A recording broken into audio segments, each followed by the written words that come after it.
নমস্কার সবাইকে বঙ্গের ছেলে সাদর আমন্ত্রণ। দেখুন, আজ আমি পাটিসাপটা পিঠা তৈরি করছি। সামনেই পৌষ সংক্রান্তি। এই শীতে বা সংক্রান্তিতে প্রতি বাড়িতেই পিঠা তৈরি হয়, আমিও করছি।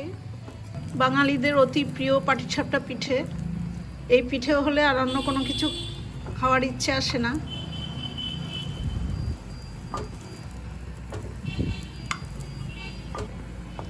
এই পাটিসাপটা পিঠে আমি আমার মার কাছ থেকেই শিখেছি।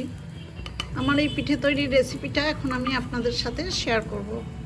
পাটিসাপটা পিঠে করবার জন্য আমি প্রথমেই দেখুন পুর তৈরি করে নেব। পুরটা নিজেরা ঘরে তৈরি করে নিলে বেশি টেস্টি হয় পিঠেটা। অনেক সময় কেনা পুর দিয়েও করা যায়। আমি 1 লিটার ফুল ক্রিম দুধ জাল করে করে দেখুন অনেকটা ঘন করে নিয়েছি। এবার একদম লো হিটে আমি খেজুরে গুড় দেবো। এই সময় তো গুড়েরই হয় পিঠে, শীতকালে গুড় দিয়েই করতে হয়।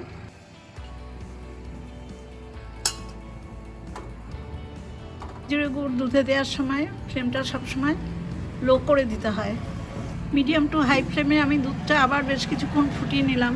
একটা ছোট সাইজের নারকেল আর 200 গ্রাম খোয়া একসাথে গ্রেট করে নিয়েছি।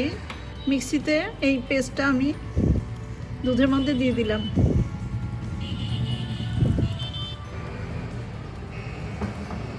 মিডিয়াম ফ্লেমে দেখুন দুধটা খোয়া ক্ষীর আর নারকেল দিয়ে আবার ভালো করে জাল করে নিয়েছি। ফ্লেমটা একটু কমিয়ে দিলাম। 100 গ্রাম গোবিন্দভোগ চাল মিক্সিতে আমি জল দিয়ে খুব ভালো করে বেটে নিয়েছি। এই চালের গোলাটা আমি অল্প অল্প করে এই ক্ষীরটার মধ্যে দেব। এই চালের গোলাটা দেওয়ার সময় অনবরত নাড়তে হবে, না হলে এক জায়গায় জমে যাবে।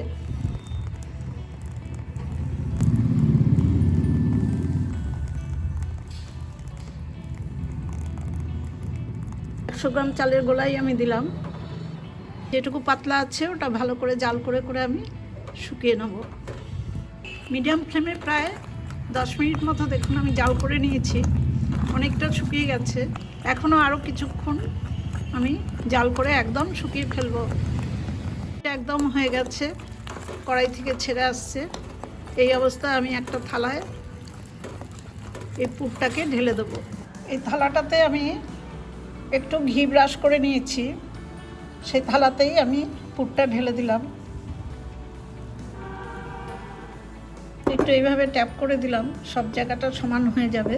এখন আমি এই পুরটাকে ঠান্ডা করে নেব। পুরটা ঠান্ডা করতে দিয়ে এবার আমি একটা বড় পাত্র নিয়ে নিয়েছি। এই পাত্রে আমি পিঠের ব্যাটার বা গোলা তৈরি করব। এই জন্য 1 বাটি চালের গুঁড়ো নিলাম। এটা আতপ চালের গুঁড়ো, বাজারের কেনা। 1 বাটি ময়দা নিলাম।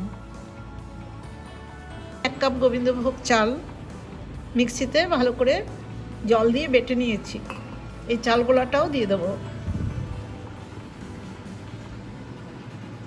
1/2 চামচ লবণ দিলাম। 500 ml দুধ কাছে রেখেছি, যতটুকু দরকার আস্তে আস্তে দুধটা দিয়ে একটা গোলা তৈরি করব। ময়দা এবং চালের গুঁড়োর সাথে একটু চাল যদি পেস্ট করে দেওয়া যায়, তাহলে ব্যাটারটা বা পিঠের যেই বাইরের কোটিংটা তৈরি হয় সেটা কিন্তু খেতে খুব ভালো হয়। এবার অল্প অল্প করে দুধ দিয়ে আমি পুরো গোলাটা তৈরি করে নেব। গোলাটা এরকম হয়েছে। এই অবস্থায় আমি খেজুরের গুড় দেব।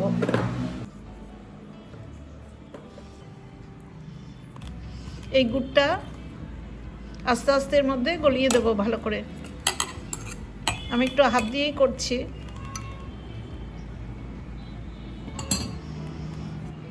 এখনই আর আমি দুধ দিলাম না, কারণ গুড়টা গলার পরে আরেকটু পাতলা হয়ে যাবে।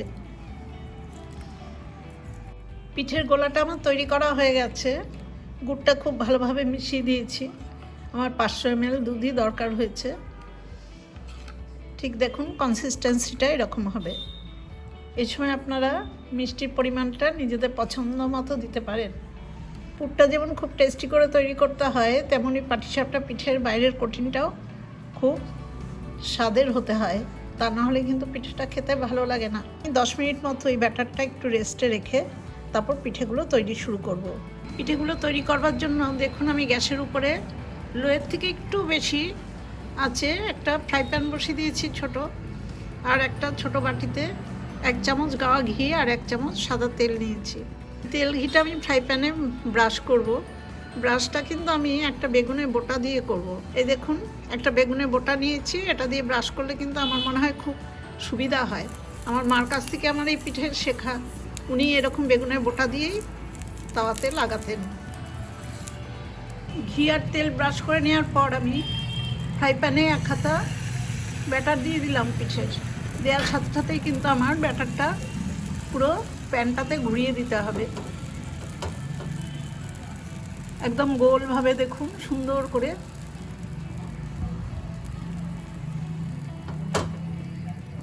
ব্যাটারটা পুরো ঘুরিয়ে দিলাম। এবার এক ধারে দেখুন আমার তৈরি করে রাখা পুর বা ক্ষীরটা দিয়ে দেবো। এবার পুরের দিক থেকেই আমি পিঠেটা ঘুরিয়ে নেব।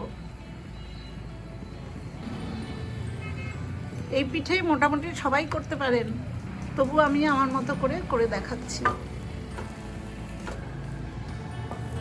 দেখুন আমার প্রথম পিঠেটা হয়ে গেছে। এই পিঠেটা এখন আমি তুলে নেব। আরও একটা তৈরি করে দেখাচ্ছি। ঘি আর তেলটা ব্রাশ করে নিলাম। গ্যাসের ফ্লেমটা কিন্তু একদম লোয়ের থেকে একটু সামান্য বেশি থাকবে। এক হাতা ব্যাটার দিয়ে দিলাম। দেওয়ার সাথে সাথেই প্যানের মধ্যে এই ব্যাটারটা খুব ভালো করে গোল করে ঘুরিয়ে নেব।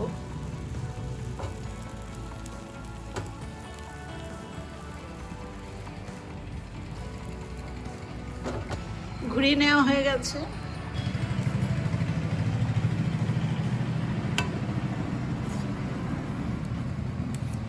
এবার এই ধারে আমি পিঠের পুরটা দিয়ে দিলাম। পুরটা দিয়েই আমি পুরের দিক থেকে আস্তে আস্তে করে ঘুরিয়ে ঘুরিয়ে গোল করে পিঠেটা তৈরি করে নেব।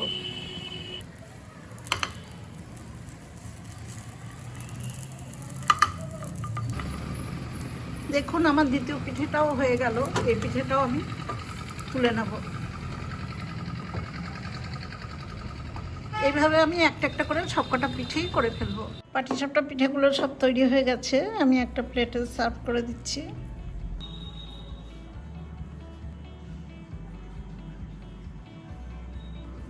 এরকম সুস্বাদু পাটিসাপটা সবাই খুব পছন্দ করবে। ছোট বড় কেউ কিন্তু কম খাবে না।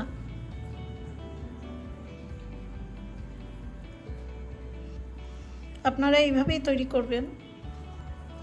শীতকালে অনেক পিঠের মধ্যে পাটিসাপটাটাই একদম এক নম্বরে আসে। নিজের তৈরি করা পুর দিয়ে পাটিসাপটা। এখন কিন্তু দোকানেও পাটিসাপটা কিনতে পাওয়া যায়, কিন্তু সেই পিঠে আর ঘরের তৈরি পিঠের অনেক আলাদা। আমি একটা আপনাদের ভেঙে দেখাচ্ছি।